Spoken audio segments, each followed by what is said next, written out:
নমস্কার, আমি পশ্চিমবঙ্গের একজন অঙ্গনওয়াড়ি কর্মী।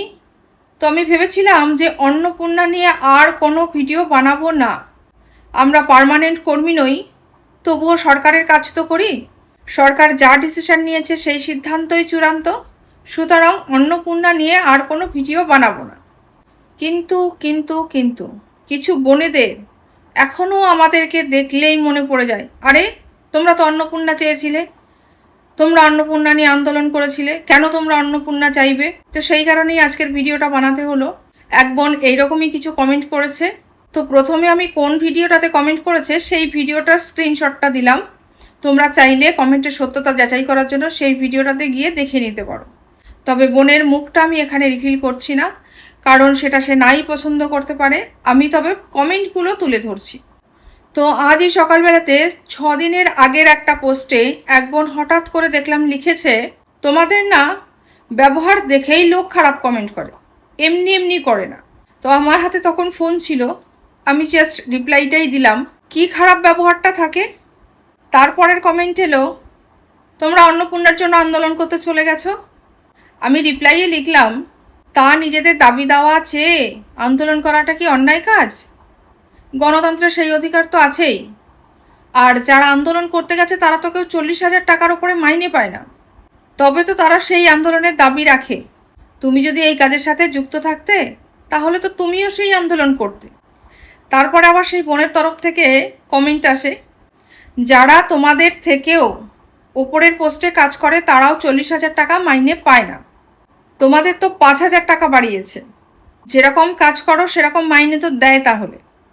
তারপরে আমি আবার একটা রিপ্লাই দিয়েছি, বোনের শেষের যে কথাটুকু ছিল, 5,000 টাকা তো তোমাদের বেড়েছে, তোমরা যেমন কাজ করো সেই রকম টাকা তো পাও, তাহলে সেইটুকু কোটেশানে রেখে আমি বোনকে জিজ্ঞেস করলাম, এই যে তুমি শেষের এই কথাটুকু বললে, তুমি কি করে বুঝলে যে আমরা যতটুকু কাজ করি ততটুকুরই টাকা পাই? সমকাজের সমবেতন বোঝো? সমকাজের সমবেতন যদি করা হয় তাহলে আমাদের মিনিমাম 28,000 টাকা পাওয়া উচিত। আর তোমাকে এই কথাটা একা বুঝিয়ে লাভ কি? তোমার মতো এইরকম অবুঝ পাবলিক লাখে লাখে রয়েছে। 5,000 টাকা বাড়িয়েছে আমরা খুশি নয় এ কথা কে বলল? যখন আগের সরকার ছিল একসাথে 5,000 টাকা বাড়ানো হতো না, তখন কি কোনো কর্মী কাজ ছেড়ে পালিয়ে গেছে? যায়নি তো। দাবি দাওয়া তখনও ছিল, দাবি দাওয়া এখনও থাকবে। তারপরে বোন আবার কমেন্ট করেছে, তোমাদের যখন 5,000 টাকা বেড়েছে না, তখন তো তোমরা আন্দোলন করতে পারোনি। যেই শুনতে পেলে অন্নপূর্ণা ভাণ্ডার দেয়া হবে না, অমনি তোমরা আন্দোলন করতে চলে গেলে। শুধু চাইলেই তো হবে না, দেওয়ার তো একটা সিস্টেম আছে। যখন মাইনেটা বেড়েছিল তখন তো তোমরা খুব খুশি ছিলে, যেই শুনলে অন্নপূর্ণা ভাণ্ডার দেবে না অমনি আন্দোলন করতে চলে গেছো। তারপরে রিপ্লাইটা আমার এইরকম ছিল, তাতে তোমাদের সমস্যাটা কি? যারা চাইছে তাদেরকে যদি সরকার দেয়, তোমাদের থেকে কেটে দেবে কি? তো তারপরেই এই কমেন্ট অ্যান্ড রিপ্লাইয়ের বিষয়টা শেষ হয়, এবং তারও 2 ঘন্টা পরে বোন দেখলাম আরও একটা কমেন্ট লিখে রেখে দিয়েছে। তো সেই কমেন্টটা স্ক্রিনে দিলাম, তোমরা না কাজটা ছেড়ে দাও, যদি আন্দোলন করতে হয় তাহলে কেন করছো, কাজটা ছেড়ে দাও। অনেক শিক্ষিত মেয়েরা আছে, তারা করবে। আর তো অনেকের মাইনেও বাড়েনি, তারা তো রাস্তায় রাস্তায় আন্দোলন করছে না। সিভিক পুলিশরাও তো আন্দোলন করেনি, একমাত্র তোমরাই আর আশারা। তোমরা কি কাজ করো, কত ঘন্টা কাজ করো? তোমাদের থেকেও যারা অনেক পরিশ্রম করে তারাও এত আন্দোলন করে না। মানে তোমাদের যতই দেবে তোমরা ততই চাইবে, তোমাদের এই রকম স্বভাব হয়ে গেছে। তাহলে তোমার লাস্ট কমেন্টের অ্যান্সারটা এখানেই দিই, তুমি ঠিকই ধরেছো, সব জায়গাতেই এই রকম ধরনের লোকজন আছে। কেউরা আন্দোলন করে, কেউরা আন্দোলন করে না। যেমন ধরো, আমার কমেন্ট বক্সেই এমন কিছু দাদা দিদিরা আছে যাদের কোনো জ্বলন নেই, কিন্তু যে আমরা যদি অন্নপূর্ণা পাই তাদের তেমন কিছু যাবে আসবে না। আবার দেখো, তোমার মতো লোকেরাও আছে যারা কমেন্ট বক্স পেলেই একবারে রে রে করে আসছো, অন্নপূর্ণার টাকা চেয়েছিলে, আন্দোলন করেছিলে। তো সবার মধ্যেই এই রকম আছে। ও, আর তারপরে বললে তোমরা কাজটা ছেড়ে দাও, অনেক শিক্ষিত মেয়ে বসে আছে। তাহলে সেই শিক্ষিত মেয়েরা নিশ্চয়ই অঙ্গনওয়াড়ি এবং আশাদের থেকে অনেক বেশি শিক্ষিত। তাহলে তারা অঙ্গনবাড়ি এবং আশার কাজ করবে বলেই বসে আছে কেন? আর তারা বসেই বা আছে কেন? অনেক বড় বড় কোম্পানি রয়েছে, বেসরকারি কোম্পানিতে তো এতদিন অ্যাপ্লাই করে দিতে পারতো, ডাক্তার হতে পারতো, ইঞ্জিনিয়ার হতে পারে। তাহলে সেই শিক্ষিত মেয়েরা এই যে কী বা কাজ করো সেটার জন্য বসে আছে কেন বলো তো? তারা ওই সমস্ত জব যদি না করতে পারে তাহলে আর তোমার চোখে তারা কি শিক্ষিত মেয়ে? হ্যাঁ, আর বলছিলে সিভিকরা তো আন্দোলন করেনি, তো তুমি বোধহয় বর্তমান সরকারের ওই ভিডিওটা স্কিপ করে গেছো, যেখানে বর্তমান সরকার কিন্তু এসেই বলেছে যে আশা অঙ্গনবাড়ি দিদিরা আমাদের অনেক কাজ করে দেন, তাদের 5,000 টাকা বাড়ানো হলো, আর সিভিকদের ঝাড়াই বাছাইয়ের দরকার আছে। আমরা কোনো আশা অঙ্গনবাড়ি কেউ চাই না কাউকে ঝাড়াই বাছাই করা হোক। আর সিভিকরাও যে অন্নপূর্ণা ভাণ্ডারের জন্য আন্দোলন করতে পারবে, কোথায়? আমি জানতাম না তো, পরে ডিক্লেয়ার হয়েছে বুঝি, আমি জানতাম না। যাই হোক, আর তোমার এই কমেন্টে প্রতিবাদী রূপটা আমার ভীষণ ভালো লেগেছে। আমি অ্যাকচুয়ালি সেই সমস্ত মেয়েদের খুব পছন্দ করি যারা নিজেদের প্রতিবাদটা নিজেরা করতে পারে।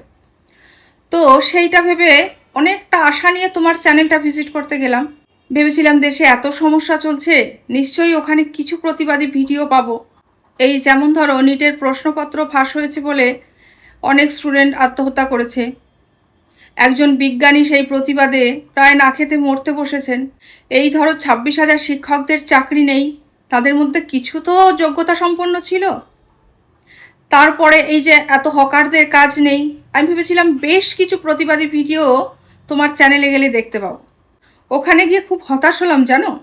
দেখি ভাড়ে মা ভবানী, তুমি অন্যের গানে লিপসিং করছো। নিজের যোগ্যতা ওখানে জাহির করতে না পারলে তো এই প্ল্যাটফর্মে অন্তত টিকে থাকতে পারবে না বোন। শেষে এইটুকুই বুঝলাম যে তোমার যত প্রতিবাদ আশা অঙ্গনবাড়িকে নিয়ে। যাই হোক, তবু যে তুমি আমাদের কথা ভাবছো দেখে ভালো লাগলো। আচ্ছা, সর্বশেষ তোমার কথা সূত্র ধরেই বলি, তুমি বললে কি এমন কাজ করো, তাহলে তো যা কাজ করো সরকার সেই হিসাবে তোমাদের ঠিকই টাকা দেয়। তাহলে তুমিই স্বীকার করলে আমরা কিছু অন্তত কাজ করি, একেবারে বসে বসে মাইনে নিই না। তাহলে তোমরা যখন অন্নপূর্ণার টাকা পাও না, তখন যে একেবারে এসডি অফিস বিডিও অফিস ভাঙচুর করতে চলে যাও, সেটা সরকারকে কোন কাজটা করে দিয়ে সেইটার বেসিসে ভাঙচুরটা করো? তাহলে সরকারকে কোন কাজটা করে দিয়ে তোমরা ওই টাকাটা নাও? আর তাছাড়া তোমরা এমন সমস্ত হাবভাব করো যেন সরকারের কাছে তোমরা কোনো একটা সময় ওই টাকাগুলো দিয়ে রেখেছিলে, এবং নিজেদের টাকা চাইছো, পাচ্ছ না বলে একেবারে এসডি অফিস বিডিও অফিস ভাঙচুর করা, ডিম ছুঁড়ে মারা, এই সমস্তগুলো করছো। তা টাকাটা যখন তুলতে যাও, বিবেকটাকে সঙ্গে নিয়ে যাও। প্রশ্ন করো একবার বিবেককে যে কি কাজের বেসিসে এটা নিচ্ছি। তখন কি তোমাদের আবেগ কাজ করে, বিবেক কাজ করে না? নাকি শুধুমাত্র একটা ভোট দাও, সেই ভোটের দামটাই 3,000 টাকা? তাহলে সেটা যদি বলো, ভোট তো আশা অঙ্গনবাড়িরাও দেয় গো। তো তখন তোমাদের বিবেক একবারও জানতে চায় না যে কিসের বেসিসে নিচ্ছি এতগুলো টাকা? উত্তর কি পাও? ওই শুধুমাত্র একটা ভোট দাও বলে। তো সেই ভোটটা তো আশা অঙ্গনবাড়িরাও দেয় গো। তোমাদের একটা ভোটের দাম যদি 3,000 টাকা হয়, তাহলে তাদের একটা ভোটের দাম 0 কেন? তাই তোমাদের কাছে রিকোয়েস্ট করছি, এরপরে যখন টাকাটা তুলতে যাবে, বিবেকটাকে সঙ্গে নিয়ে যাবে। আর তোমাদের মতন যারা যারা আছে এইরকম, তাদেরকেও বিবেকটা সঙ্গে নিয়ে যেতে বলবে। এরপর অনেকেই এসে কমেন্ট করবে জানি, আমরা তো এই টাকাটা নিতে চাই না, আমাদের কাজ দেয়া হোক। তো কাজের তো হাত পা নেই, কাজ তো তোমার কাছে হেঁটে আসতে পারবে না, তোমাদেরকেই কাজের কাছে হেঁটে যেতে হবে। আমরা যেমন গেছি, যারা আমাদের অন্নপূর্ণা ভাণ্ডারকে পাওয়া নিয়ে অনেক সাপোর্ট করেছে, তাদেরকে অসংখ্য ধন্যবাদ। তারা এই শেষের বিষয়টুকু স্কিপ করে যাবেন। তো আজকের ভিডিও এখানেই শেষ করছি, দেখা হচ্ছে পরের ভিডিওতে। ততক্ষণ ভালো থাকবেন, সুস্থ থাকবেন, নমস্কার।